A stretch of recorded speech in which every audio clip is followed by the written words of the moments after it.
Arab Bedouins prophecy. From millennium past, there were two types of Arabs, city dwellers and Bedouins.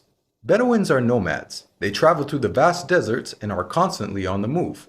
Even during the golden age of Islam, when Arabs were the richest and most learned people on earth, Bedouins remained in virtually the same state that they had been for thousands of years.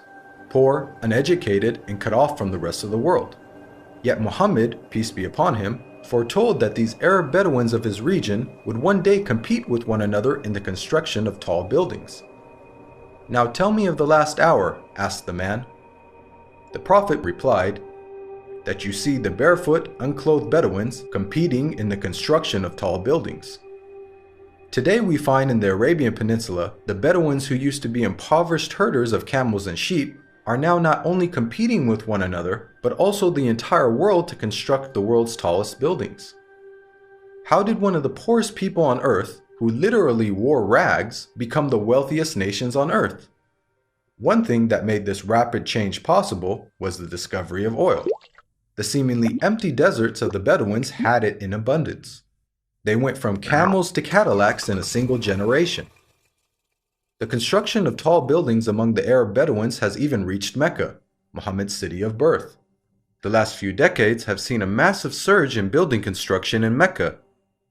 The famous Mecca Clock Tower is currently the third tallest building in the world. In order for such construction to be possible, many of Mecca's ancient mountains had to be demolished in order to make room for the tall buildings that had sprung up. Amazingly, this is also something that Muhammad had foretold. He said, "The hour will not be established until the mountains are moved from their places." This tremendous feat of demolishing entire mountains has only been made possible in the 20th century with the advent of technology such as explosives. It's important to point out that Muhammad himself was a simple man and wanted other Muslims to maintain that simplicity. He did not like Muslims to be extravagant.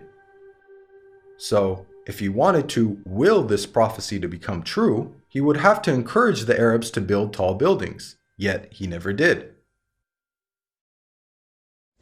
Spread of sexual immorality and disease. Muhammad, peace be upon him, revealed that the Day of Judgment would not take place until sexual immorality had become so prevalent and normalized that it would begin to be carried out even in public places. He said, "The hour will not be established until people fornicate with each other in the road, just as donkeys fornicate."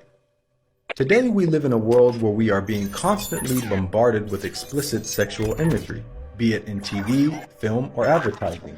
And with the advent of the internet, pornography has now become readily available at any time and any place.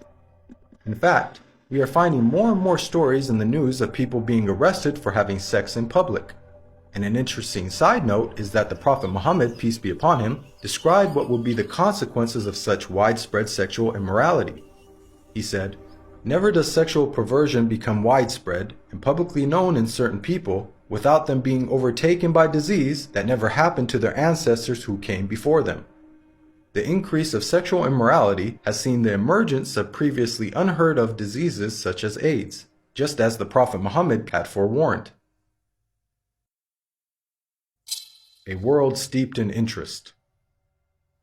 Muhammad, peace be upon him, claimed that the practice of interest would one day become so dominant that even those who try to avoid it will still feel its impact. He said, "A time will come upon mankind when they will consume interest. Whoever does not take from it will be afflicted by its dust." This clearly describes the state of the world economy today. In the modern world, it is almost impossible to avoid dealing with, or at the very least being impacted by, interest. Just think about how many people have interest-bearing bank accounts and buy things using credit cards. Even if one somehow manages to avoid dealing in interest directly, almost every aspect of our lives is impacted by it. Central banks influence the purchasing power of our money, and virtually every country in the world, even those considered to be wealthy, are drowning in interest-based debt. The financial system even suffered a global collapse in 2008. A disaster which had plunged the world into economic turmoil, the consequences of which will be felt for generations to come. What makes this prediction amazing is that the financial state of the world over the last century is unique in history. At the time of Muhammad, Finance was based on commodities with intrinsic value, such as gold and silver coins. Gold and silver have been used as the most common form of currency throughout history. The use of paper money with no intrinsic value, along with the massive debt and interest that it has resulted in, is a phenomenon of modern finance, and not something that could have been easily guessed by Muhammad over 1400 years ago. The defeat of Rome and the conquest of Persia. During the Battle of the Trench, where Muhammad, peace be upon him, and his followers were under siege by their enemies, being outnumbered 3-1 and staring in the face of certain defeat, the Prophet made some bold predictions. He said, "God is most great. I have been given the keys of Syria. God is most great. I have been given Persia. God is most great. I have been given the keys of Yemen." At that moment, Muhammad had made the astonishing claim that the Muslims would not only take the lands of Yemen and Syria, much of which was under the occupation of the Roman Empire, but that they would also defeat the mighty Persian Empire. Historically, Muhammad's companions saw this prophecy fulfilled before their very eyes, as they went on to defeat the Romans and conquer Persia. What are the odds that the Muslims, who lacked economic and military strength, could topple the superpowers of the world in such a short span of time? The astonishing way that the Muslims defeated the superpowers captured the world by surprise. As historian Barnaby Rogerson explains, you have to remember that the two great superpowers were the Byzantine Empire, i.e. the Eastern Roman Empire, and Sassanid Persia.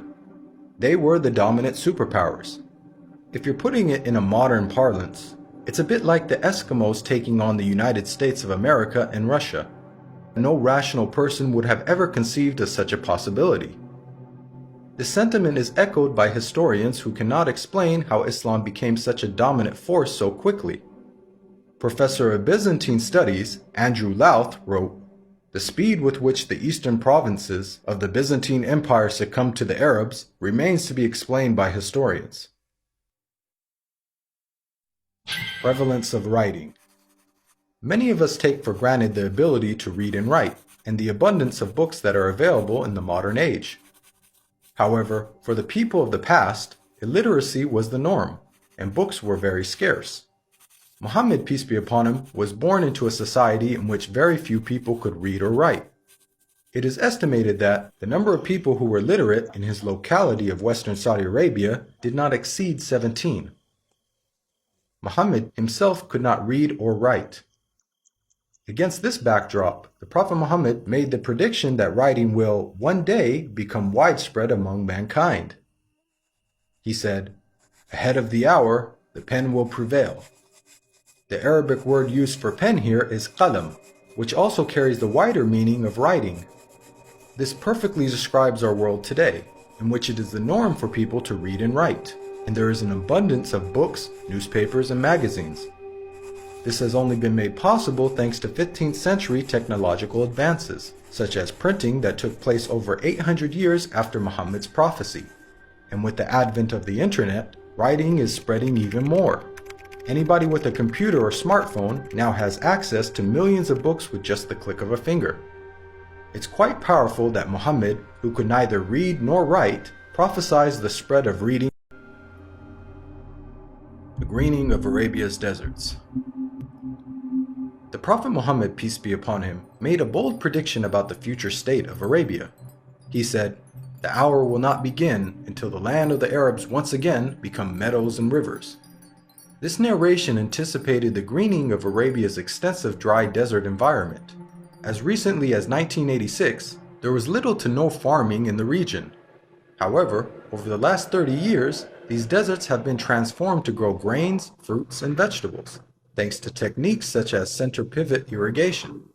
This is a process that pumps water to the surface from deep underground reserves, some of which date back to the last ice age 20,000 years ago. Now put yourself in the position of a person living in 7th century Arabia. This region hosts some of the most extensive sand and gravel deserts in the world, with very little rainfall. Could anyone inhabiting such a harsh environment ever rationally conceive of the possibility that one day there would be a plentiful supply of water and abundant crops? This prophecy also makes a claim about the ancient past. Note the words of Muhammad, "The lands of the Arabs once again become meadows and rivers." By saying once again, he is implying that at one stage in their history, the deserts were lush with vegetation and life, and that they will be returning to this former state. Geologists now know that the Arabian Peninsula was, indeed, once filled with meadows and rivers in ancient times. Modern archaeological discoveries have uncovered a number of fossils and conclude that once upon a time, the Arabian Peninsula was much greener and wetter, just as Muhammad had revealed. The rapid spread of Islam and the decline of the Muslims. Muhammad, peace be upon him, predicted that the Islamic civilization would reach both east and west. He said, "God folded the earth for me, and I saw its east and west, and the dominion of my nation will reach as far as the earth was folded for me." History bears witness to the fact that Islam spread rapidly, both east and west, just as Muhammad boldly had foretold. At the time, this was a geographic expansion the likes of which the world had never witnessed. The Islamic Empire was the largest the world had ever seen. The Prophet Muhammad not only informed us about the spectacular rise of the Muslims, he also foretold their decline. He said, "The nations will call each other and set upon you, just as diners set upon food." Someone then asked, "Will it be because of our small number that day?" The Prophet Muhammad replied, "Rather, on that day you will be many, but you will be like foam, like the foam on the river." Here we can see that Muhammad prophesied the dire circumstances in which the Muslims themselves. He explained that a day would come in which the Muslims would be large in number, but in such a state of weakness that other nations would invite one another to set upon them. The analogy of Muslims being eaten as a meal was given, which emphasizes just how helpless they would become. This prediction accurately describes the radical turn of events that took place in the Muslim world in the 19th and 20th century. Prior to this, the Muslim lands had grown to become some of the most powerful in the world. From the time of the death of Muhammad until the 19th century, the Muslims were economically, politically, militarily, and technologically far ahead of most of the world. Then the unthinkable happened. Nearly all the Muslim world was occupied, colonized, and militarily defeated by non-Muslim nations. Russia had annexed the Caucasus. France controlled Algeria, Morocco, and Tunisia. Great Britain occupied Egypt, Syria, Iraq, Palestine, and India. And the Dutch controlled Malaysia and Indonesia. Of the 50 Muslim countries that exist today, only a few survived occupation, and the ones that did were still subject to colonial masters. All of this is just as the Prophet Muhammad had predicted. At the time, there was an estimated 200 million Muslims, representing 12.5% of the world's population. But their considerable numbers could do nothing to prevent the defeat by their rivals. They were weak like the foam on a river. Again, just as Muhammad had foretold. If we reflect on this prediction, it is quite counterintuitive. If this prediction was guesswork, then it would have made more sense to state that the Muslims would be diminished in number, and that would be the cause of their weakness. Yet Muhammad predicted the exact opposite. A paradoxical situation of the Muslims being vast in number but very weak. And it came true. Historically speaking, when religions lose their influence on the world stage in such a way, it is usually followed by a stagnation or decline in the number of their followers. Yet Muhammad foretold the exact opposite with regards to the religion of Islam. He said that it would continue to grow in terms of the number of followers, to the extent that it would eventually enter every household. He said, "This matter will certainly reach every place touched by night and day. God will not leave a house or residence, except that God will cause this religion to enter it." Today we are witnessing this prophecy unfold before our very eyes. Islam is currently the fastest growing religion in the world, with nearly 1 in 4 people on earth being a Muslim, and is forecasted to be the world's largest religion by the year 2070. This is despite Islam being constantly attacked by the media, the colonization of Muslim lands, and the many wars that have been waged in the Muslim world.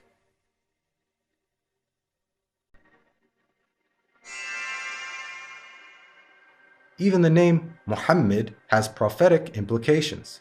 It's an Arabic word that means the praised one. The Quran states how Muhammad's remembrance will be raised. We elevated your mention for you. Since this verse was revealed over 1400 years ago, the Prophet Muhammad, peace be upon him, has been the most praised person in history. Today, not a second goes by without a minaret somewhere in the world publicly proclaiming the time for prayer and saying, أشهد أن محمدًا رسول الله.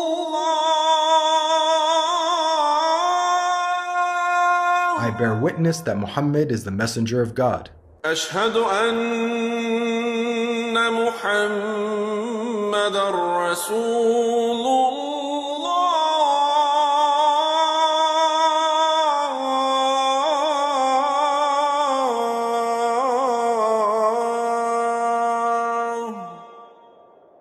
Moreover, the name Muhammad is consistently the most popular name given to newborns across the globe.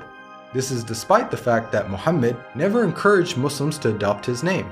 In fact, he said that the best names are Abdullah and Abdurrahman.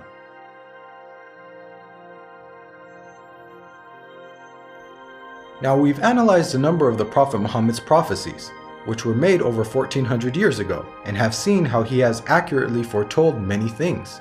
Purely from the standpoint of basic probability, for someone to accurately guess about such future events, which spanned across multiple nations in different time periods, many of which were outside the sphere of Muslim influence, to give so many predictions without making a single mistake is utterly impossible.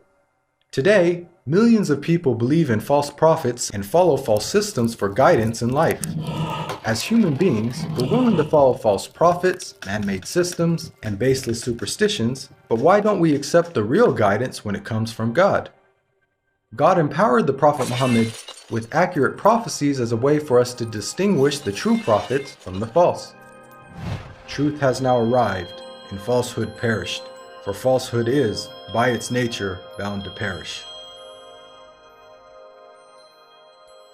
This video is based on the book, The Forbidden Prophecies.